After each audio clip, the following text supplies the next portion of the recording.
High বন্ধুরা, আবার চলে এলাম কারণ আমি এখন ভালো আছো? আমি এখন সোজা দোকানে যাব। বলো তো কেন দোকানে যাব? কারণ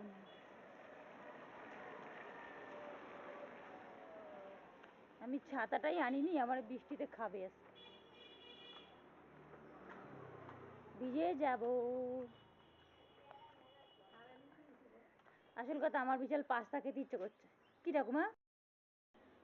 দোকানে যাচ্ছি, আমার খুব পাস্তা খেতে ইচ্ছে করছে। একটু এই বর্ষার দিনে একটুখানি গরম গরম পাস্তা ফ্যামিলি সবাইকে নিয়ে খেলে বেশ মজাই লাগবে। তাই আমি পাস্তা আনতে যাচ্ছি, নিয়ে আমি নিজে বানাবো বাড়িতে, তারপর পাস্তা খাওয়া হবে, তাই না বন্ধুরা? একটু গরম গরম পাস্তা সস দিয়ে সেই মজা হবে।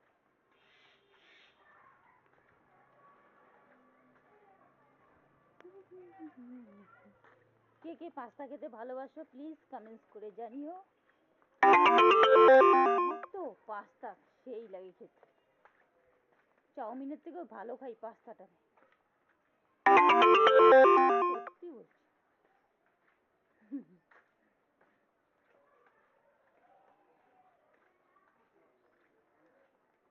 এখন আমাকে মোবাইল বন্ধ করতে হবে, কারণ আমাকে এখন অনলাইনে টাকা দিতে হবে ফোনপে দোকানে, তার জন্য আমাকে এখন মোবাইলের ভিডিওটাও বন্ধ করতে হবে। বাই বন্ধুরা, পরের ব্লকে দেখা হচ্ছে। এমা দোকান বন্ধ।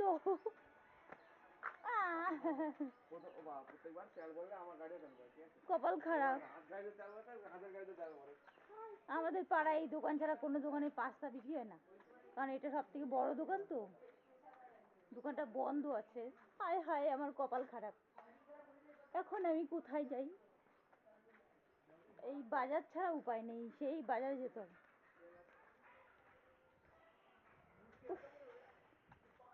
এখন বাজার বন্ধ, এখন তো 5টা বাজে, এখন বাজার খুলেনি, খানালতলা বাজার। তো বাজার খুলবে 6টা 7টার সময়,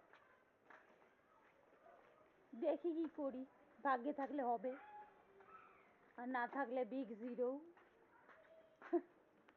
কিছু করার নেই। ইচ্ছা ছিল পাস্তা বানিয়ে বাবা মাকে খাওয়াবো, গরম গরম পাস্তা। আর পরেও দেখি এই দোকানটা যদি পরে খুলে রাত্রেবেলা, রাত্রি 7টার দিকে, তখন একবার এসে ঘুরে যাব। যদি খোলে তো হয়ে যাবে, আর না হলে গেল। বাবা, মোবাইল ধরতে ধরতে হাত ব্যথা হয়ে গেছে। বেশিক্ষণ মোবাইলটাকে ধরে রাখতে পারি না, হাত ব্যথা হয়ে যায় না।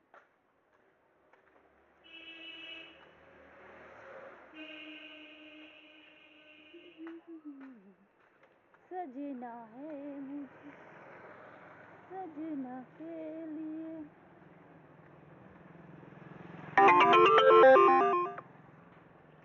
তবে বাই বন্ধুরা, বাড়ি চলে এসেছি। ওই দেখো আমার পেছনে বিশাল একটা বাড়ি, দেখেছো?